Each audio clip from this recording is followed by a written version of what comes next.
Hello,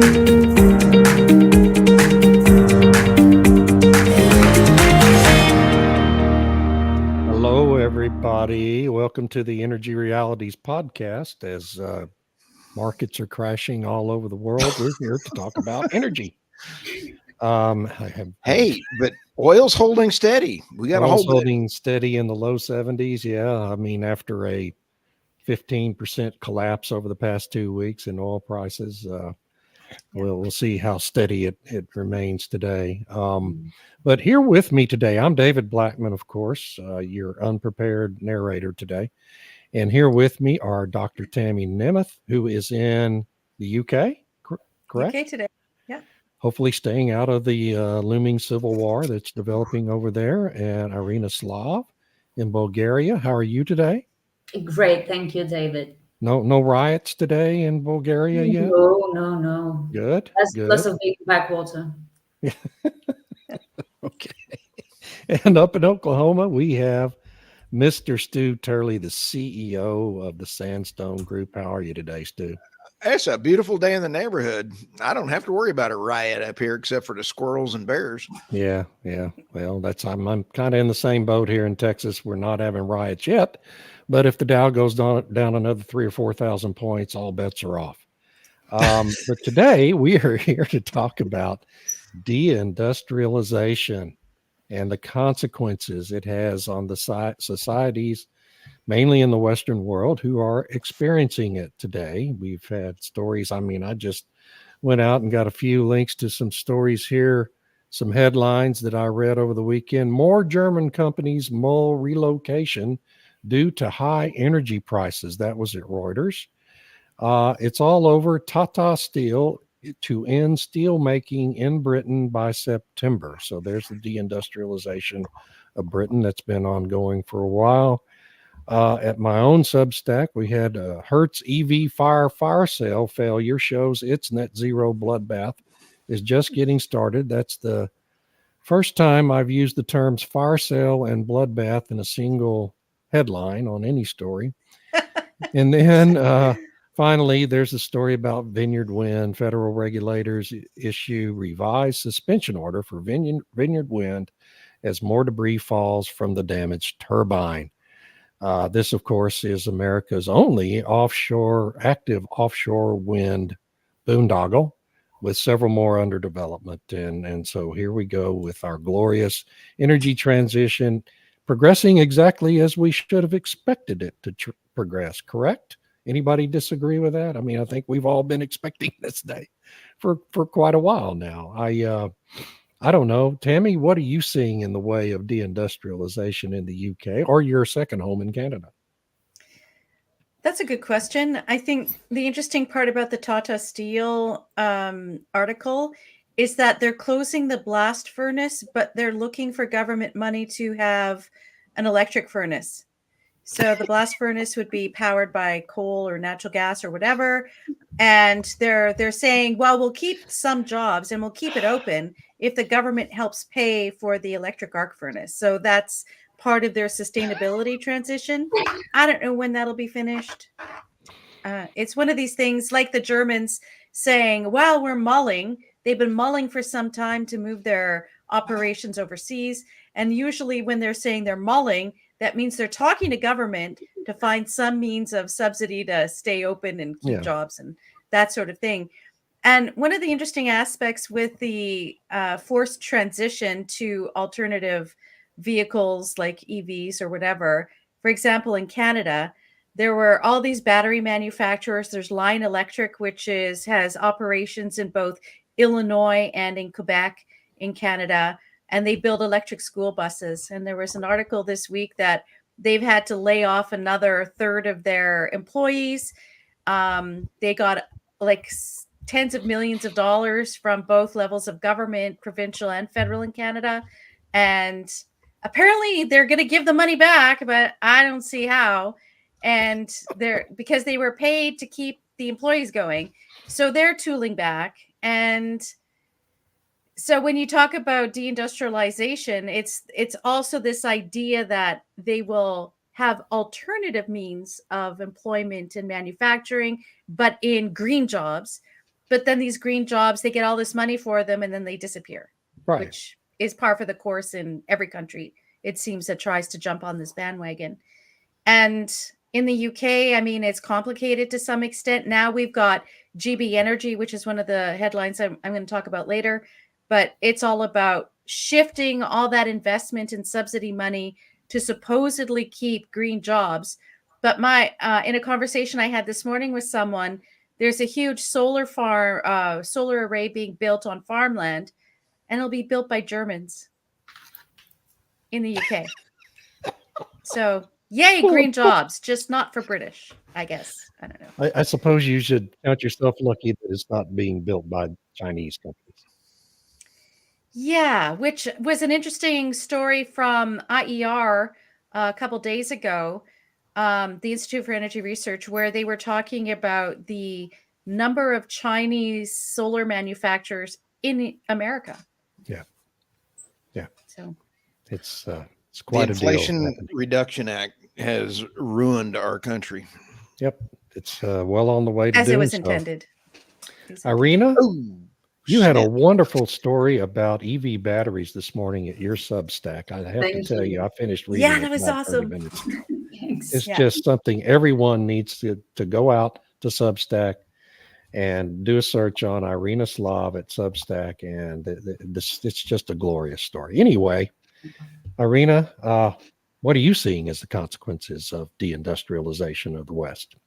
Right now, I'm trying to process the fact that somebody is building solar in Britain, which is not the best location for solar, and I know. they're building it on farmland. They're not going to just stop with Britain, but it's symptomatic of the utter cluelessness of the people leading this, or I don't know, evil nature, depending on what your preferred explanation is of this, but we're seeing, and we have been talking about it, as you said, David, we have been talking about it since There Is an Energy Reality podcast, when we started with Armando, what was it, 2 or 3 years ago? 2.5 years ago. And we weren't the only ones. There are plenty of people who have been warning that this will be the consequence of this energy transition push, because it could not work. It couldn't work because of physical laws, the laws of physics, literal constraints and limits to what wind and solar can do. They cannot replace hydrocarbon energy. We are seeing it in Germany, and yet I love how the media told us that Germany surprisingly slipped into a recession in the second quarter. Really? Shocking. Shocking. Nobody could have seen this coming. The exodus of German companies from Germany to survive is just stunning. And the government can't do much about it because they have no money. Right. They started, like I think I wrote about this a few months ago. I can't remember when it was, but they rolled back their subsidies, their EV subsidies, because they couldn't keep them going. And even with subsidies, I read an article today from Eurostat, statistical data, that EVs, if we're talking about just EVs, are like a minute percentage of all cars, even in the European Union. Yeah. And if Denmark has the highest percentage of EV cars of the total, Germany doesn't, what are we talking about? The UK fell out of the top manufacturing countries in the world. That's entirely because of the last few governments' energy policies. So we have a growing number of examples. We have Germany, we have the UK, we have Canada, we have the US. The evidence is, it's piling up. And yet they keep going in the same direction. They wouldn't be satisfied until it all breaks down. And then they wonder what happened. It wasn't meant to happen this way. Right. And it'll all be blamed on not spending quite enough, right? And so Right. they'll go for another round. Yeah, of and spending. on China, because China dominates the raw material and the whole supply chain. Yeah. Maybe you should have thought about that earlier before trying to start from scratch. when you're catching up on, what is it, 20 or more years of development by China of this supply chain, they just all of which walk has been subsidized by those of us in the Western world, right? I mean, that Chinese development hasn't been organic. I mean, it's been heavily subsidized by corporations and governments in the West. because it was easy to outsource all of this to China. Yes. Yeah. And now they're waking up to some realities. Wait. And the reality is the pollution goals. We see that New Zealand airline is not going to meet their net zero goals. Net zero is not going to happen because of AI. But let me read you a little bit out of Robert Stack's Substack this week. Robert Bryce, thank you. Yeah. I did go to Oklahoma State University, so I'm brilliant. Over the last 3 years, China has been adding roughly 1 Germany each year in terms of electricity demand, and this trend is expected to continue. Listen to this. China dominates the global market for coal a much greater degree than any other fuel, accounting for 58% of demand. Unbelievable. India just announced that they are signing up, or they have now approved 10 more coal plants. Mines, not even the power plants, just mines. So they are going all in, and I'm happy for them. More power to the people is the way I look at it. Yeah, I mean, China makes the argument that with the new technology of the newer coal plants, there's a way to have the particulate emissions down, put scrubbers in, and all that kind of thing. And they assure everybody that's what they're doing. I hope India is doing the same thing. Otherwise, then it creates all other kinds of issues. But as we've said before on the podcast, coal makes a lot of sense for strategic reasons as well as reliability regions. I mean, you can stockpile it. It's pretty easy, pretty straightforward. If you have a pile, you use it up. If you have your own mines, like, for example, the one coal power plant that they're really trying to shut down in Canada, which is in Saskatchewan, is built right beside a coal mine. So, obviously it's easier if you have the mine right there and then you have a power plant right there. It makes it much more reliable and affordable. Much lower cost than if you're having to import LNG or whatever, uranium or whatever else from everywhere else. So from a security point, it makes a lot of sense. It totally does. And it's why I think within 5 years, we're going to be building new coal plants in the United States again, because we're destroying our energy security right now. And we're going to have to find a way to come back quickly from that. And the quickest way to do that will be to build more coal plants. All of the above, like China.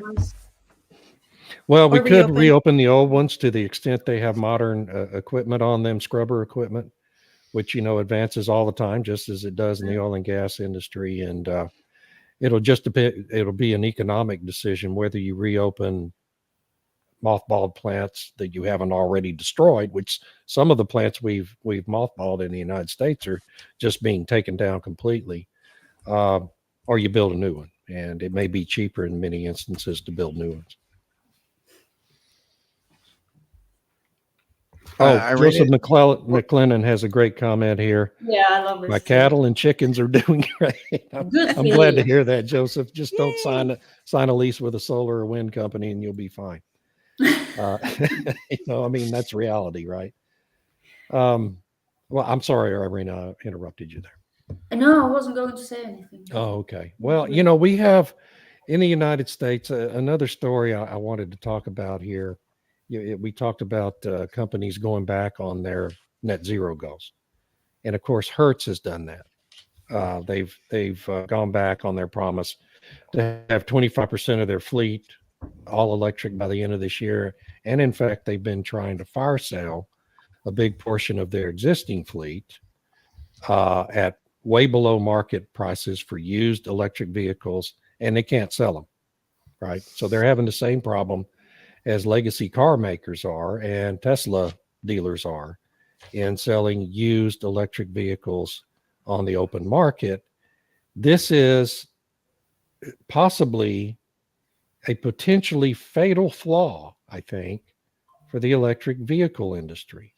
Nobody wants to buy used electric vehicles for very good reasons. And a lot of the reasons, again, in Irina's piece this morning on batteries, she details there is the unreliability and the high cost of replacing the batteries. And I just don't know. I mean, do you see any of these alternatives that we are being forced to adopt in the Western world being truly viable in the long run? I mean, the subsidies are about to run out. If we're going into a global recession now, which it looks like we are, the subsidies are going to have to go away because otherwise your country is going to become bankrupt. And I mean, I think that's an alternative that's too destructive to contemplate, even for the idiots running our governments today. But I wonder what y'all think. Are any of these industries in any danger of becoming truly viable without the subsidies? Of course not. They've proven that they cannot be viable without the subsidies. And the latest piece of evidence was in the UK when the government agreed to increase the minimum guaranteed price for offshore wind by 50%, just like that. Yeah. What's another $500 million between friends? Yeah. And the only reason it had to do that is because offshore wind or any wind really is completely and utterly unviable on its own. It cannot turn in a profit on its own, hence the minimum guaranteed prices. But you pose a very good question, David, about a global recession. What happens when we all slip into a recession? And you know what I'm afraid of? That those idiots in government will try to double down on their so-called green agenda. Yes. Yeah. And they won't stop before they really run out of all money or before they get ousted in a forceful way.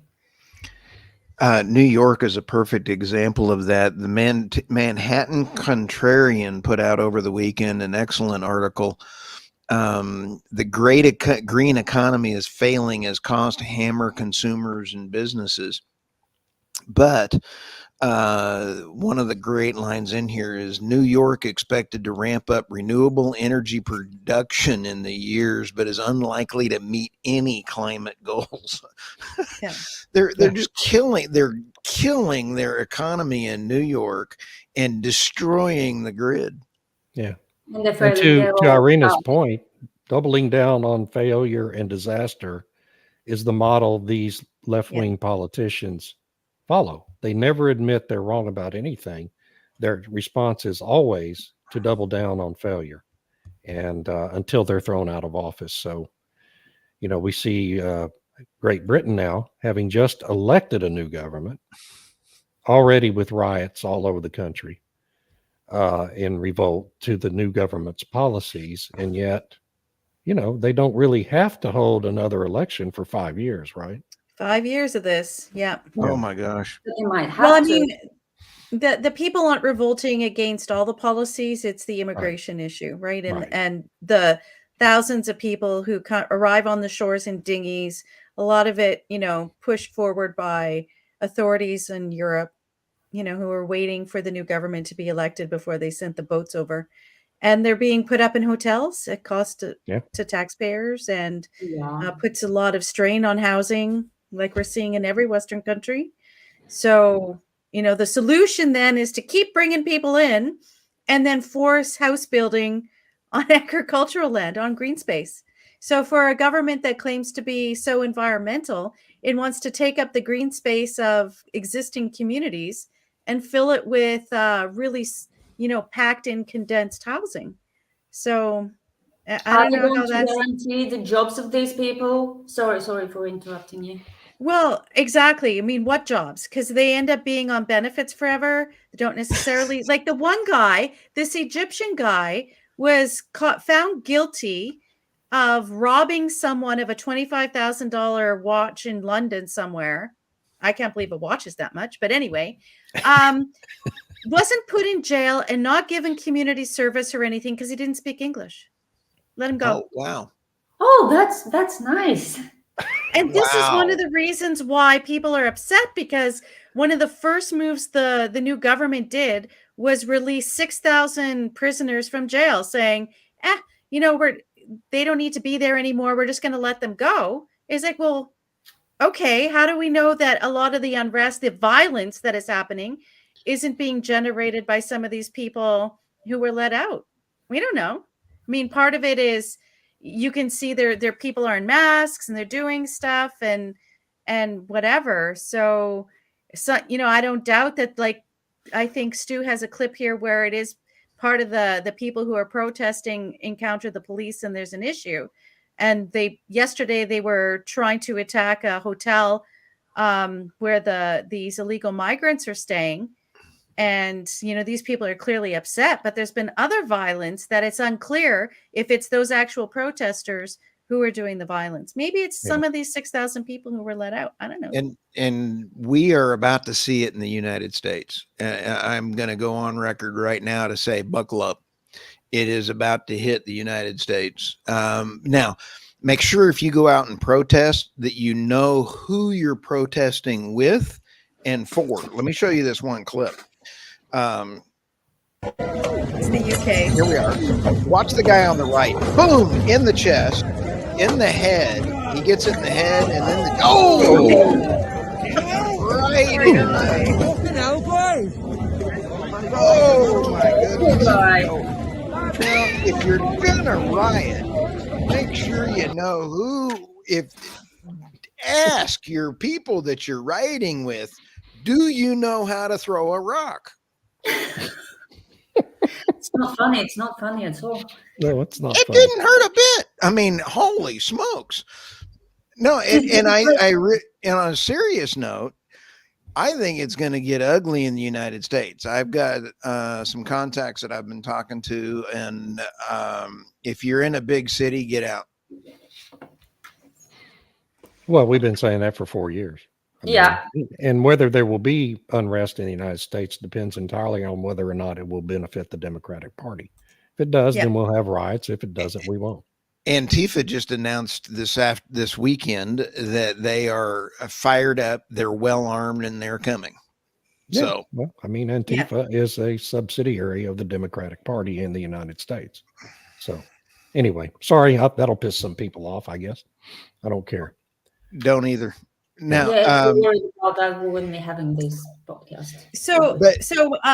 I have this funny little thing. So we were talking about the wind turbines and how they were, with my family, we were talking about how the birds get slaughtered by the wind turbines. And my daughter said, well, isn't that BLM? Bird Lives Matter? No way. Well done. He's like, can we protest and have BLM signs? Bird Lives Matter. Really good. I wouldn't even like thought that. of that.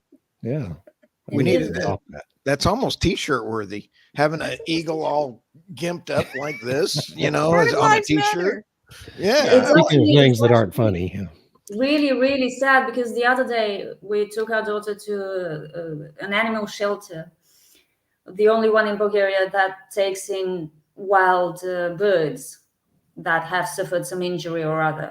Thankfully, we don't have that many wind turbines, but I was thinking when I saw this hawk, a small hawk with an amputated wing due to some injury, do we really need more injured birds by building more wind turbines? I know, and in Germany, they're putting them in forests. They're putting the turbines in forests. Wherever they put them, we have birds that fly high.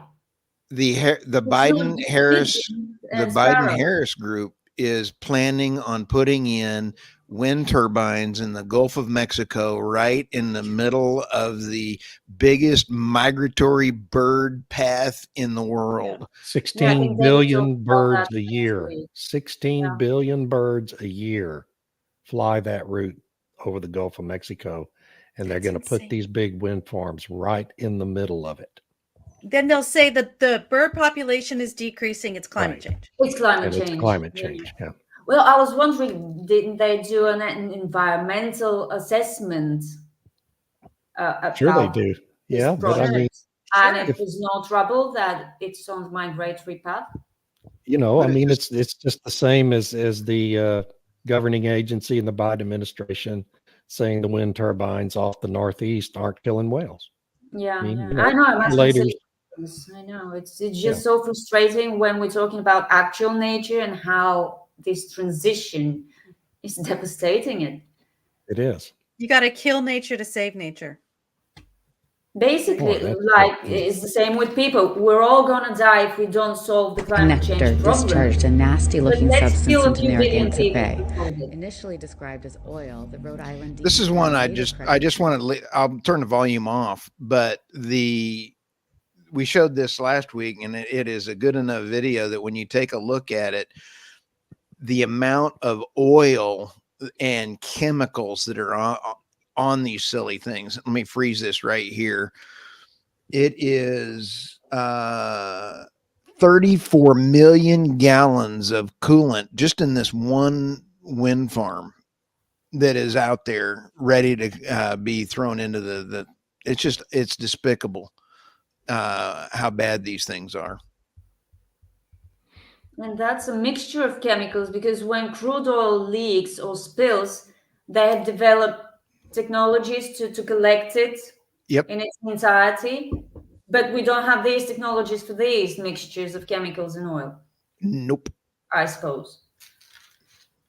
Keep it wild. Anyway, boy, I'm getting depressed here. Maybe we should go to headlines. I was thinking the same thing. Let's go to headlines. Yeah, let's have some fun. Let's see who's on deck first here. Oh, it will be the great Tammy. Okay, so I'll go to the second one first. The headline is from Pipeline Online.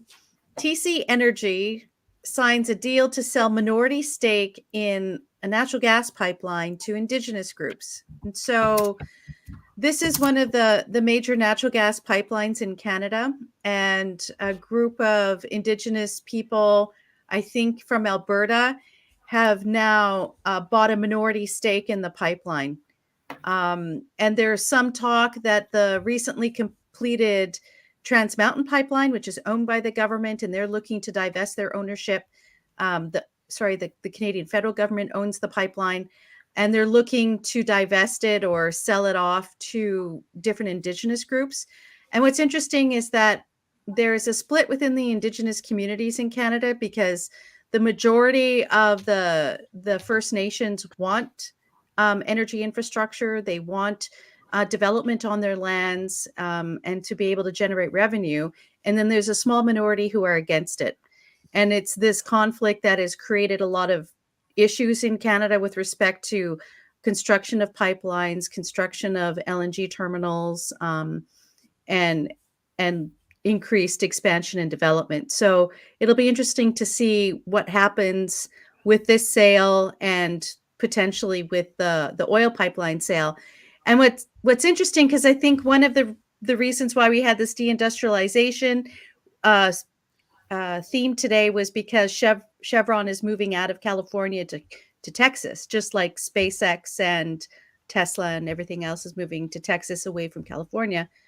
And what's interesting is that the Trans Mountain Pipeline is exporting oil to California. So while California no longer is reducing its oil production, it's getting it from other places.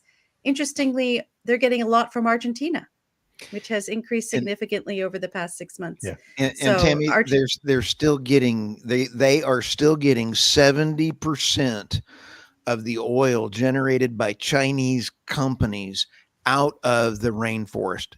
Californians are hypocrites in destroying the rainforest. Yeah, absolutely. Again, let's kill the environment to have a good life and whatever, right? And then the other story there is, what is Great British Energy and what does it mean for me? And this is from the UK government website. So one of the first initiatives the new Labour government in the United Kingdom did was to create a state company called Great British Energy. At first, and I knew they were going to do this during the campaign and whatever, they said, oh, it's just going to be an investment organization. And then when you read the details, they're actually going to be asset owners, and they're going to be a state energy company, but it's going to be renewables, and they're going to fund it by increasing the windfall taxes on existing oil and gas operations in the North Sea. My. At the same time, they're saying there can be no more oil and gas development in the North Sea. So I don't know how they're going to continue funding this, since it's like squeezing the last drop of revenue from oil and gas companies in order to fund their death. I mean, it's absurd. And BP this is why I believe they're idiots rather than evil people, because they are skinning the oil industry in the North Sea alive instead of fleecing it, and they expect it to survive. Yeah, I know. It's unfathomable, and you're right. It's idiocy and an absurdity to the nth level kind of thing. But one of the other things, why do they think this is going to? But this is it's like they're testing it, because this is what they want to roll out for every Western country.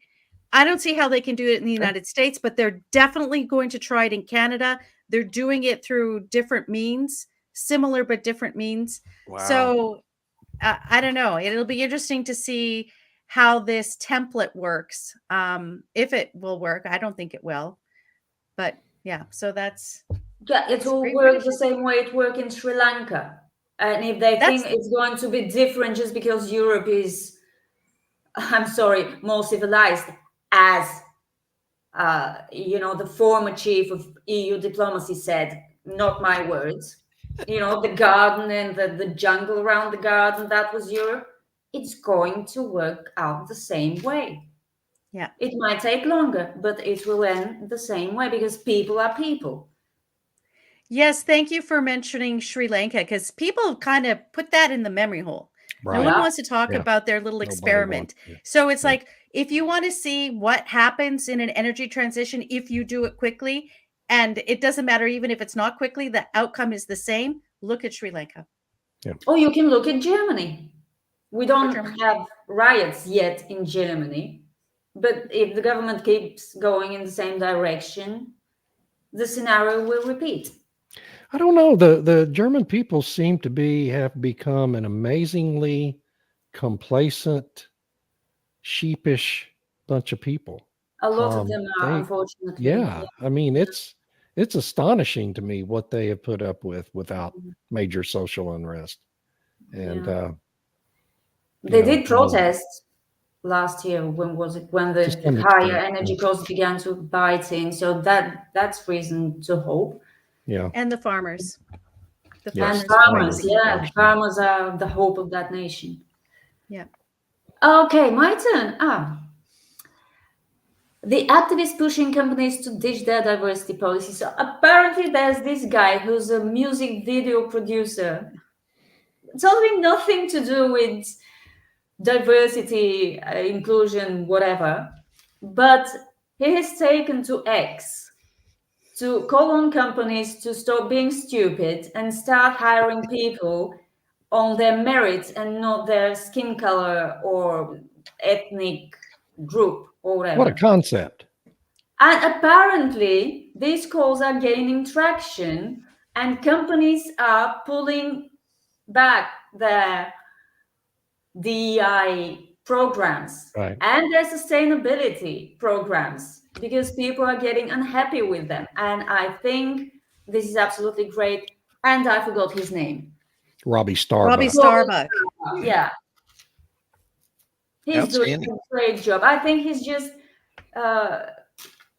he's picked the right time when people are already beginning to be disgruntled about this whole equity and inclusiveness and diversity crap, because it's not working. You get a lot of incompetent people. And as he said, he's Cuban American. And as he said, I feel the same way. He doesn't want his children to be hired just because they're Latino. And I think the same way, which is why I hated, female executive quotas in Germany when they implemented them years ago. I do not want to be hired because I'm a woman. I want to be hired because I'm good at what I do. Yeah. Everyone Yeah, should feel the exactly. same way, and I do not understand why they don't. Maybe because they're incompetent. Well, yeah. I mean, look at the press secretary of the White House. I'm sorry. Thanks for bringing that painful memory up. Holy I'm smoke! sorry. That's why I'm apologizing. It's painful for me, and I'm not American. And we have some great news from the CEO of Shell, who I thought was a smart man. I still think he's a smart man. I have no idea why. He says that Europe's energy crisis is over just because gas prices have temporarily fallen back to pre-22 levels. And I'd like to read this quote. The falling prices and volatility in Europe saw Shell's renewable and energy solutions business, which includes power trading, post 187 million loss. Yeah. A 215% drop from the quarter before. The oil major also said it had reduced its pipeline of renewable power projects under construction from 4.6 gigawatts in the first half of last year to 3.8 gigawatts. That must be because the gas crisis is over and they're going to make big money from trading gas instead of building renewables. I don't know. I don't know. This part was actually buried towards the end of the very, very long interview, very long article, sort of just mentioning it by the way. But this is important. Just because gas prices are back to levels from 3 years ago, doesn't mean they will stay there. First of all, it's summer. It's, the weakest demand period because Europeans are not as big on air conditioning, especially in France, as we see, as North Americans. Yes. I would like to ask Mr. Sawan how he would feel about gas prices come November. And yet they're cutting the so-called renewables portfolio. Yeah, he's embarked on a pretty big project to cut their spending on renewables and refocus on their core business. And BP's Which done the makes him a same smart thing. man. Yeah. Right. Yeah. So, Yeah. So I just Irina, wonder if that's just rhetoric he's using rather than anything he really believes. yeah, it's behind a paywall, so I haven't read the article yet. So, does he actually say the energy crisis is over, or is that just a headline they wanted to get attention with? I can't quote literally. I don't have this kind of memory, but he did say that prices are back to pre-war levels. So this means the crisis is over.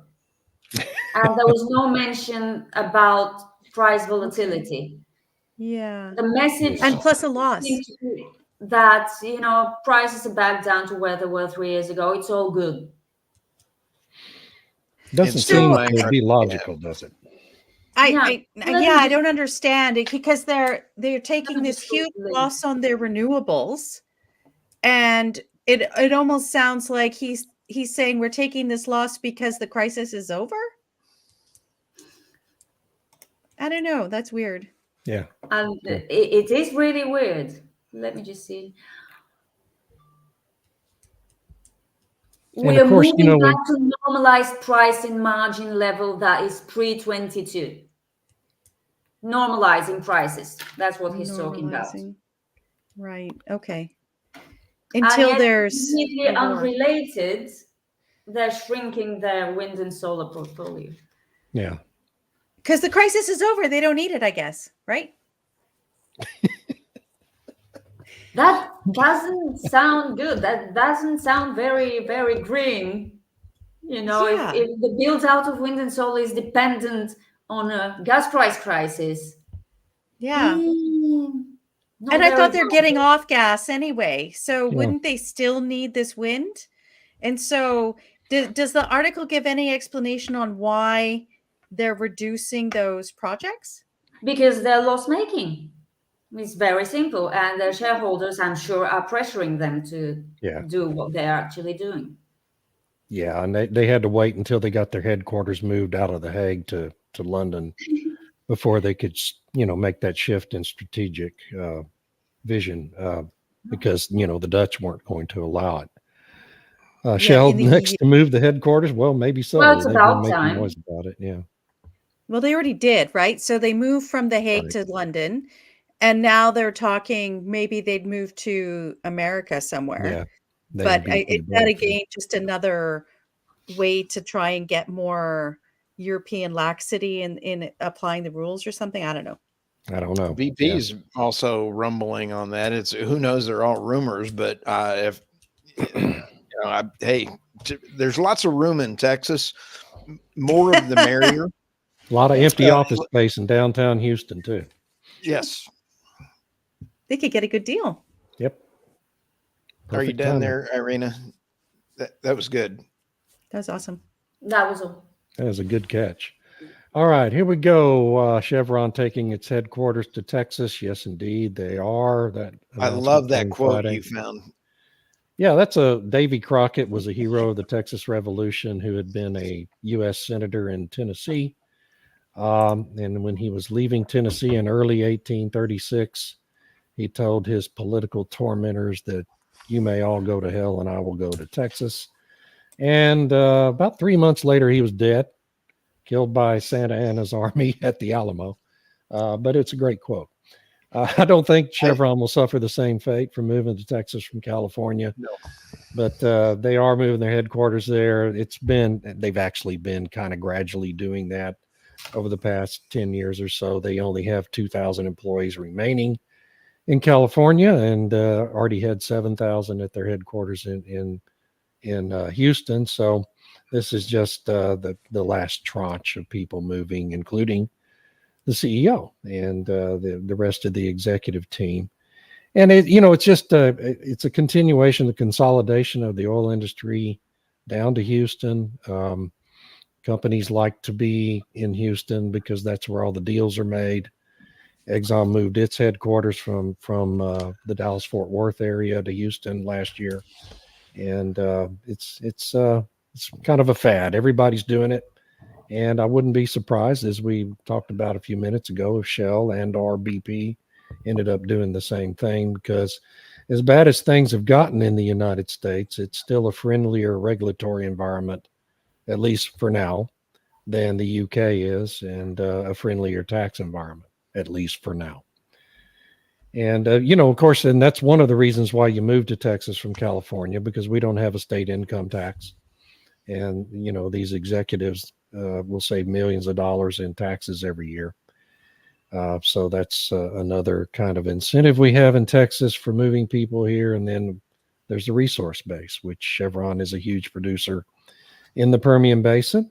And so this gets the executive team a lot closer to that and to their big operations in the Gulf of Mexico. So kudos to Chevron. Welcome to Texas. Why didn't they do it sooner? Sorry, David. I don't know. I mean, and you can ask that of any of these companies that have moved from California to Texas, why it took them so long to get here. Kevin Killow, just as an aside, has a great article at justthenews.com about this and the companies that have moved to Texas from California. I mean, the number of Fortune 500 companies that have made that move over the last 5-6 years is pretty amazing. So everyone should go read that. In fact, I'm going to post a link to it on my Substack so folks can access it there. But I mean, there's a lot of Chevron's been in California since its inception in 1879, so it has a long history there. And it just becomes kind of hard to break those ties. Chevron also historically, decades ago, the preponderance of its production domestically was in California, and several refineries. Still has 2 refineries left there.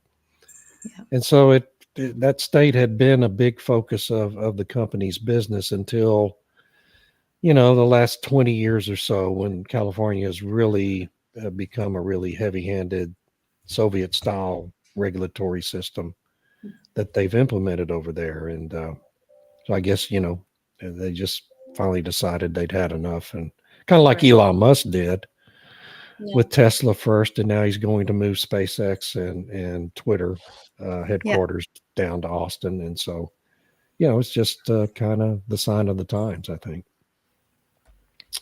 Then the other story is about Hertz and just the fact that they had another awful second quarter earnings report. Wow. Their stock price has collapsed by 78% over the last 12 months.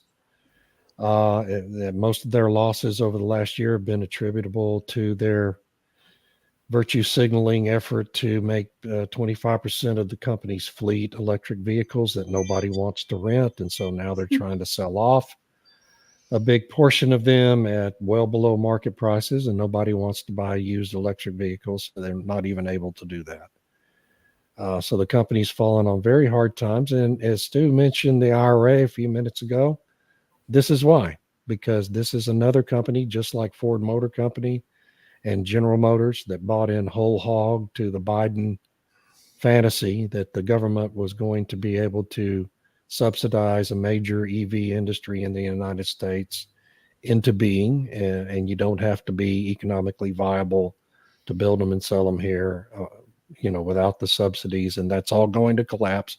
It's collapsing in real time as we sit here today. We're kind of in the, I don't know, we're not even in the early stages of it anymore. Every pure play EV maker in America, except for Tesla, is either in bankruptcy or on the brink of it. And Tesla has had 3 horrible quarters in a row now, despite the introduction of its goofy Cybertruck onto the market. And so we're kind of in the mid stage of the collapse of the electric vehicle industry in the United States. And when you have going to be the Kamala last man standing up there singing "The wheels on the bus go round and round," they put $7.3 billion and they get 60 buses.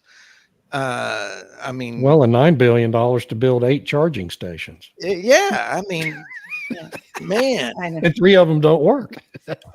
Even I could do better than that. Wow.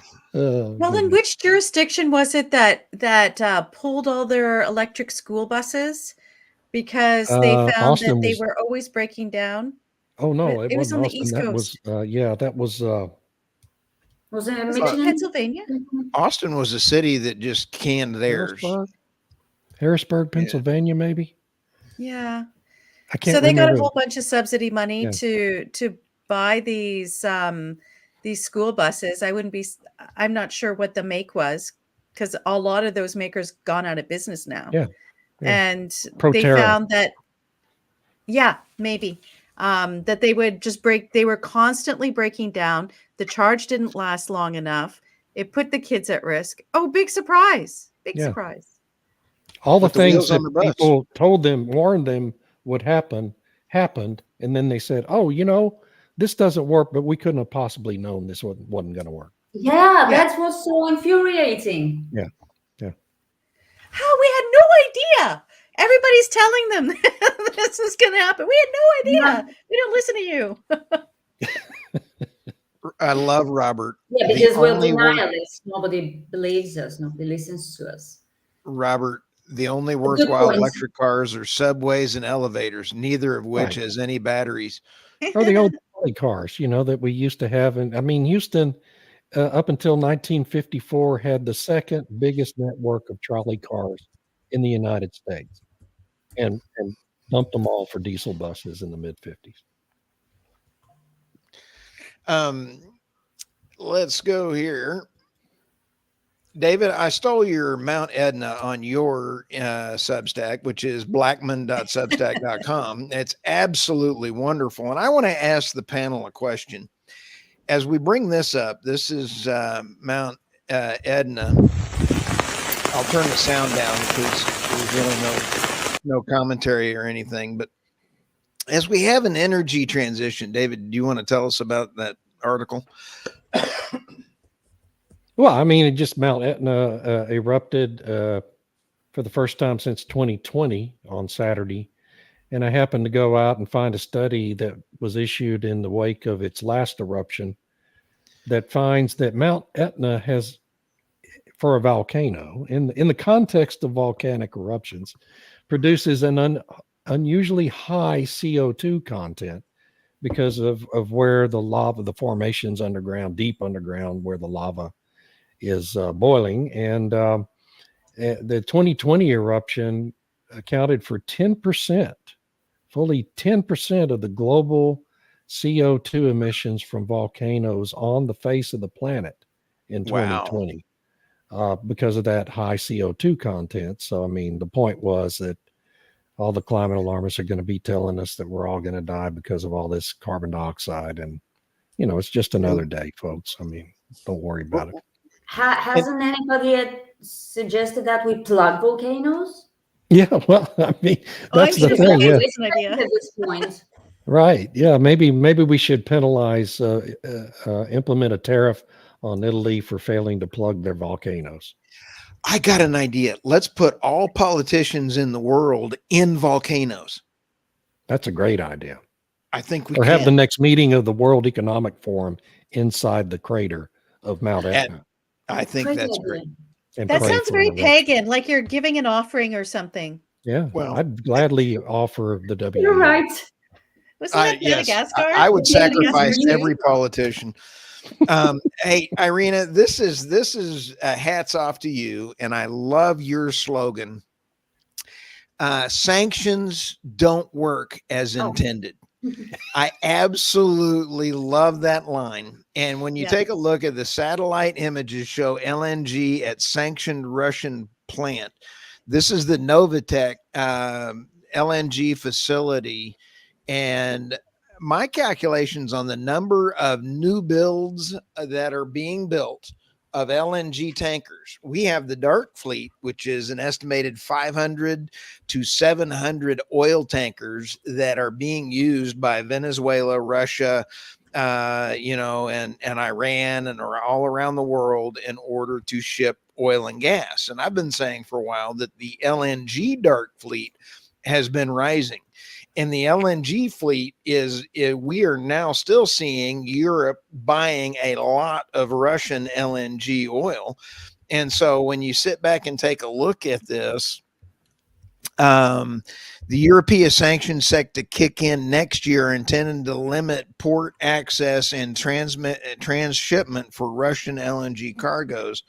It's still going to happen. I hate to tell everybody that sanctions don't work as intended, a quote, according to my dear friend Irina Slav. Yeah, because they'll be shipping it to Turkey and they'll regasify it in Turkey. Turkey is not the Exactly. European Union. And you can't make Erdogan play by your tune. They should have learned that already. It's so it's boring and it's exasperating. And yet they keep trying. How fun. But nobody could have seen it coming. Nobody could have No. possibly predicted it. And After they talked about this in March or April 22, or whenever the first sanctions were imposed, this is not going to end well. No, and it's part of the new energy corridor between Russia, Turkey, the Caspian Sea, and Iran.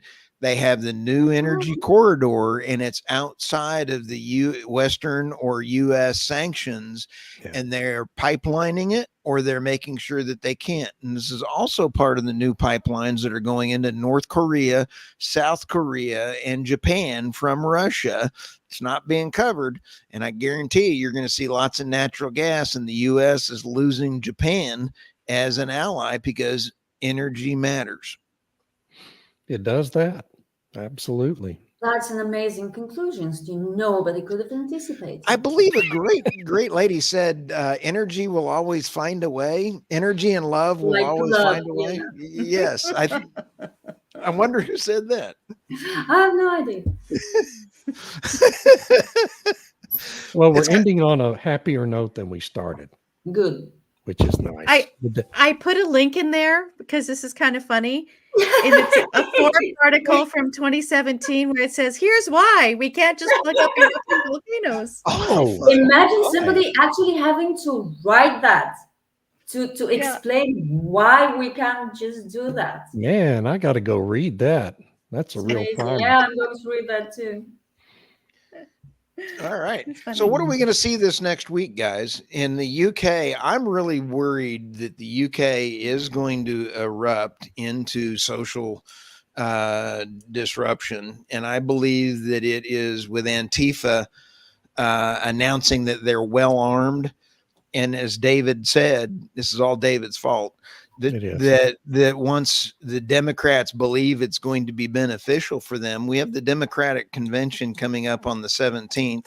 I still don't believe Kamala will be their person on the ticket. I think they still can pull her off. Who knows? We need to do a separate podcast on how you think that's going to happen, but that's another topic. I think they're pretty much stuck with her at this point. I think they're still going to pull something because she's ineffective. So, but that ineffectiveness with Joe Biden in 2020. But I still am worried about the UK. I'm worried about Germany. The poor folks in Venezuela and the voting machines. Our hearts and prayers go out to them. We are not in a good situation. The Japan stock crash is going on. So it is. And Bulgaria has an election coming up. The government fell this morning. Again. Wow. What's going on there?